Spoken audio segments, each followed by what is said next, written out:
Hello guys. अब तक PAT और प्राण की स्टोरी में फाइट और ईगो तो आपने देख लिया होगा, लेकिन इस एपिसोड में फीलिंग, जेलेसी और क्लोजनेस नेक्स्ट लेवल जाने वाली है।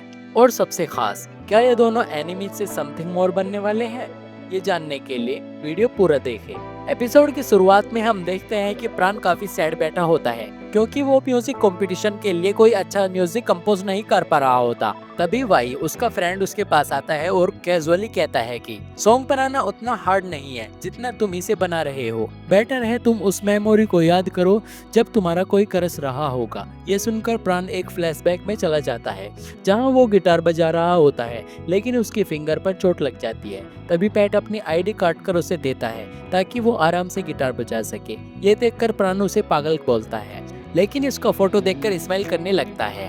तब पैट कहता है, मेरी फोटो बाद में देख लेना, पहले गिटार पर फोकस करो। प्रेजेंट में वापस आते हैं। प्राण के फेस पर हल्की सी स्माइल आ जाती है। उस स्माइल को देखकर बॉय पूछता है, क्रश को याद कर रहे हो क्या? प्राण तुरंत बहाना बनाकर वहां से निकल जाता है। नेक्स्ट डे प्राण एक फूड स्टॉल पर खाना ऑर्डर करता है और एक टेबल के पास जाकर पूछता है, क्या मैं यहाँ बैठ सकता हूँ? और वहाँ कोई और नहीं बल्कि पैट होता है। पैट उसे बैठने कहता है, लेकिन प्राण ऑकवर्ड होकर इधर उधर देखने लगता है। तब पैट बोलता है, इतनी रात को हमें कोई नहीं देख रहा, आराम से बैठो। फिर वो प्राण के बाउल से नूडल्स खाने लगता है, जिससे प्राण इरिटेट हो जाता है और दोनों बच्चों की तरह लड़ने लगते हैं। बाद में पैट उसकी भी पेमेंट कर देता है और कहता है, मेरी तरफ से ट्रीट है। प्राण उसे कहता है कि तुम्हें मेरे लिए वेट करने की जरूरत नहीं है, लेकिन पैट बोलता है, मैं वेट नहीं कर रहा, एक्चुअली कर रहा हूँ, तो जल्दी खाओ। इसके बाद दोनों ड्रोम पहुँचते हैं जहाँ उन्हें पता चलता है कि लिफ्ट आउट ऑफ सर्विस है। पैट तुरंत चैलेंज देता है, चलो रेस करते हैं, देखते हैं कौन पहले पहुंचता है। और फिर दोनों स्टेयर से दौड़ते हुए अपने रूम तक पहुंच जाते हैं। रूम पहुंचते ही प्राण इनहेलर निकालकर सांस लेने लगता है। पैट उसे इनहेलर मांगता है, लेकिन प्राण मना कर देता है। तब पैट मजाक में कहता है, ठीक है शेयर मत करो, लेकिन अगली बार रेस करनी हो तो नोक कर देना, और मिस करो तो डायरेक्ट अंदर आ जाना। प्राण उसे फिंगर दिखाकर अपने रूम चला जाता है, लेकिन अंदर जाकर सीक्रेटली स्माइल करने लगता है। कुछ देर बाद पैट के फ्रेंड बुरी हालत में उसके रूम आते हैं और बताते हैं कि प्राण के फ्रेंड ने उन्हें मारा है। नेक्स्ट डे ये बात प्रोफेसर तक पहुंच जाती है। पैट गुस्से में अपने फ्रेंड से कहता है, इतनी सारी जगह थी, फाइट करने के लिए कैमरे के सामने ही मिली थी क्या? तुम लोगों की वजह से अब मैं म्यूजिक इवेंट में पार्टिसिपेट नहीं कर पाऊंगा।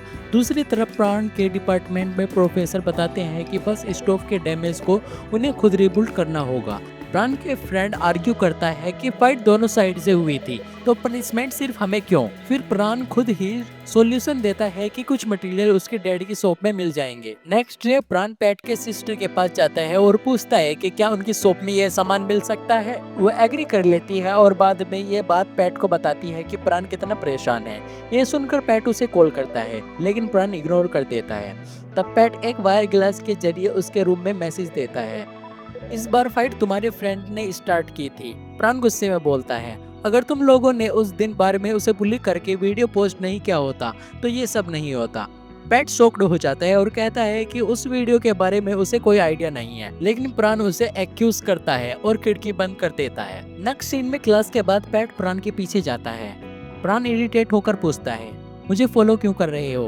पैट कहता है कि उसे वो वीडियो डिलीट करती है। प्राण पूछता है, क्यों?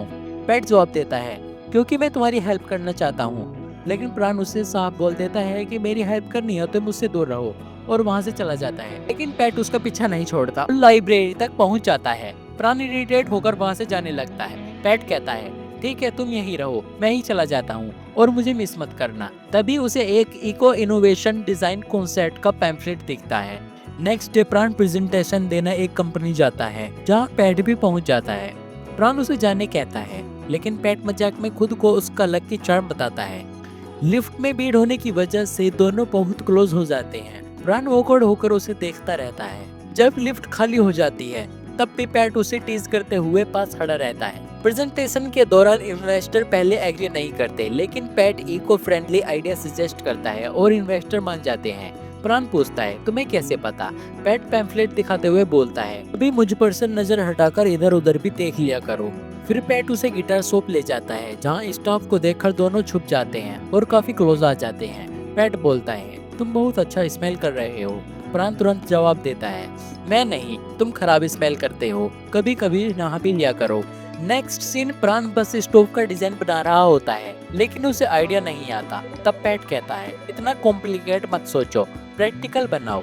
और आइडिया देता है कि डिजाइन ऐसा होना चाहिए जो मेल और फीमेल और कपल्स के सभी के लिए यूजफुल हो। फिर दोनों BFGF प्रिटेंड कर मॉडल बनाते हैं और इसी दौरान उनकी क्यूट नोकझोंक भी होती है। फ्रेंड्स, क्या ही क्यूट स्टोरी है दोनों की। नेक्स्ट डे वो इन्वेस्टर को मॉडल प्रेजेंट करते हैं, लेकिन फंडिंग कम मिलती है। प्राण गुस्से में चला जाता है। तब पैट अपने फ्रेंड्स को कन्विंस करता है कि उन्हें भी इस प्रोजेक्ट में हेल्प करनी चाहिए। दूसरी तरफ प्राण को एक्स्ट्रा मैन पावर की जरूरत होती है। तभी पैट अपने फ्रेंड के साथ आता है और हेल्प ऑफर करता है। इस बार प्राण भी एग्री कर जाता है। नेक्स्ट सीन, प्राण पैट को थैंक्स बोलने के लिए उसके रूम के बाहर आता है। पैट बाहर आता है और प्राण उसे थैंक्स बोलता है। तभी पैट उसे एक गिटार देता है, जो एक्चुअली स्कूल टाइम से प्राण का ही था। ये देखकर प्राण बहुत खुश हो जाता है। पैट बताता है कि अब वो म्यूजिक इवेंट में पार्टिसिपेट कर सकता है। फ्लैशबैक में पता चलता है कि पैट ने ही प्रोफेसर से रिक्वेस्ट कर बैंड हटवाया था। फाइनली पैट कहता है, तुम्हारे साथ कॉम्पीट करने में मजा आएगा। और प्राण अब पहले से काफी बेटर फील करता है। और इसी के साथ ये एपिसोड यहीं पर खत्म हो जाता है। तो गाइस, क्या ये रिवेलरी अब स्लो फ्रेंडशिप में बदल रही है? क्या ये फीलिंग कुछ और बनने वाली है? क्या म्यूजिक कंपटीशन में ये दोनों एक दूसरे के खिलाफ जाएंगे या साथ आएंगे? ये जानने के लिए एपिसोड 4 मिस मत करना और कमेंट में बताओ, क्या अब पैट सच में चेंज हो रहा है? वीडियो पसंद आए तो वीडियो को लाइक करें और हमारे चैनल को सब्सक्राइब करें for more videos. Thanks for watching, bye bye.